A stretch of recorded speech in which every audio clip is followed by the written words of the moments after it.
If you think you know Bill Belichick, think again. If you had to describe the tenets or the principles of your leadership style or approach, what would they be? Do your job, be attentive, pay attention to details, and put the team first. I love you guys. God. I love you guys. Love you, baby. Let it go. What a game. Hey. You're the greatest of all time. We're here. You're the greatest, and you're the greatest. We're bringing this sucker home.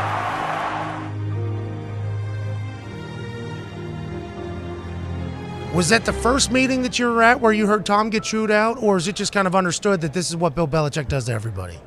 It was kind of understood. You got to understand. I got traded there from Tampa Bay Buccaneers, so my quarterback was still young. It was Josh Freeman. He was still young. He didn't, he got yelled at. Nobody cared if he got yelled at. He was a first round draft pick, so he was still young. He got yelled at and stuff. But when I got to New England, I immediately knew that the respect level for Tom was high. The first meeting that we had, Bill told everyone, "Hey, bro, make sure you guys are on time. If all that good stuff." But the first time I heard him yell at him was, I don't remember what game it was, but he had a wide open guy running down the sideline and he missed him. And he was, Bill was basically saying, "Hey, man, look, you are an NFL quarterback.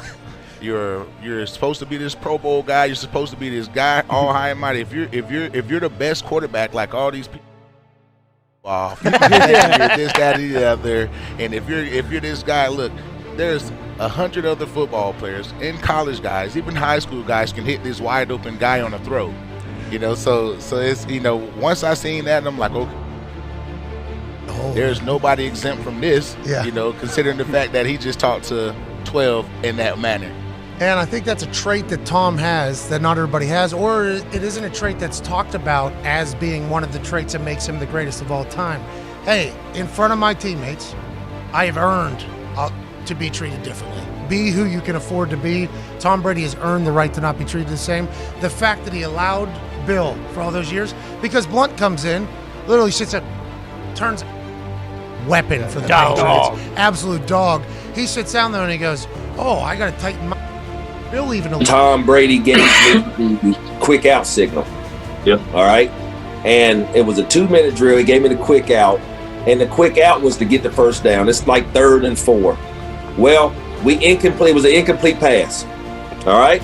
Yep. So the next day in practice, the next day in film, that morning, Bill Belichick put up the 2-minute drill. And he left the 2-minute drill, or he left the offense with, I got a Hall of Fame wide receiver, I got a Hall of Fame quarterback that can't not complete a 5-yard out. He done called you out like that, just straight up. In front of the whole team. The whole squad. And he said, if I want a quarterback to complete a 5-yard out, I go down there and get the local high school quarterback at so-and-so high school. Wow. We got Jeff Dye to play quarterback. So at that time, Russ, I'm sitting there like, wow, man, he just clowned Tom Brady in front of everybody. So I'm probably, Russ, 2 or 3. I'm the next row over, but I'm like 2 or 3 rows up, like stadium seating. Mm-hmm. Yep. So I'm looking at Tom's face to see if he took that as did he take that as like, okay, Bill, I'm going to show you, or did he chuckle? Man, Tom Brady's sitting up there with his legs crossed, arms folded, with a look on his face like most guys in today's game would be like, man, I can't believe that Russell Wilson called me out in front of the offense. No, I'm just trying to bring the best out in you, young man. We need you. I can see if you get in the media or talk to us on Monday Night Football or something, well, I wish DK Metcalf wouldn't have ran that wrong route. I can see if it was something like that. Coach, and I think what's so interesting is listening to you guys. It just reminds me of how you treated Tommy like you treated everybody else on the team, even after you won the first, second, third Super Bowls, that he rose to become a superstar in the eyes of the public.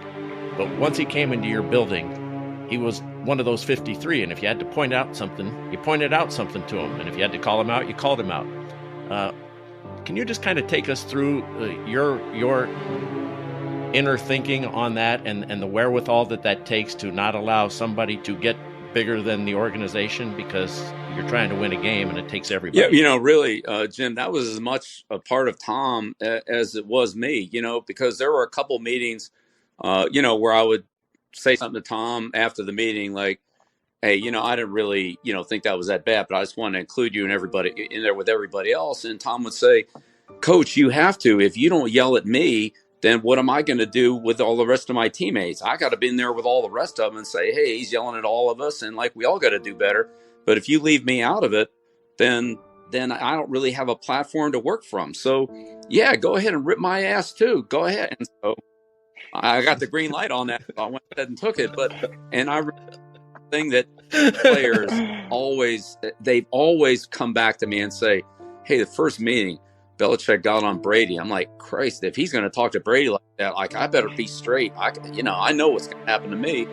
And Tom's, acceptance of that, and also then his ability to lead his teammates by putting himself in the same boat with everybody else of yeah, we all got to do a better job. He's after me just like he's after everybody else. Let's go. If you can tell him something to help him be better, a real competitor will appreciate that. And actually where I got that from was Coach Knight. And because Coach Knight told me that's what he did with Michael Jordan on the Olympic team. He said, Michael, I'm going to rip your ass, just because I can't rip some of these other guys without ripping you. And Jordan said, hey, bring it on, because I need that, and that'll help me with my teammates. And it was kind of a similar thing, with Tom.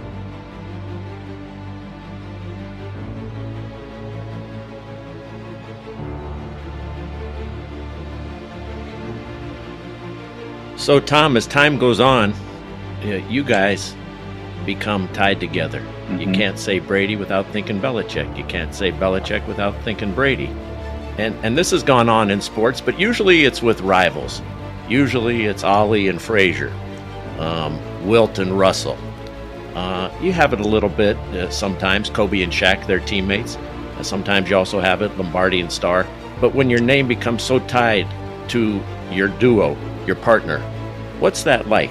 What's that like for you, and also for you, Coach Belichick, that you guys are now intertwined so much because of your accomplishment, your excellence, and your achievement, and the goals that you obtain will never be duplicated? I think for me, there's nobody I'd rather be associated with.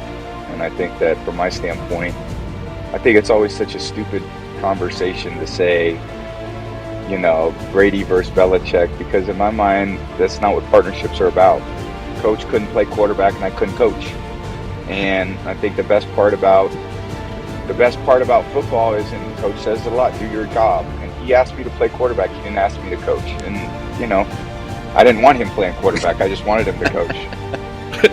I'd seen him throw, so he definitely wasn't playing quarterback.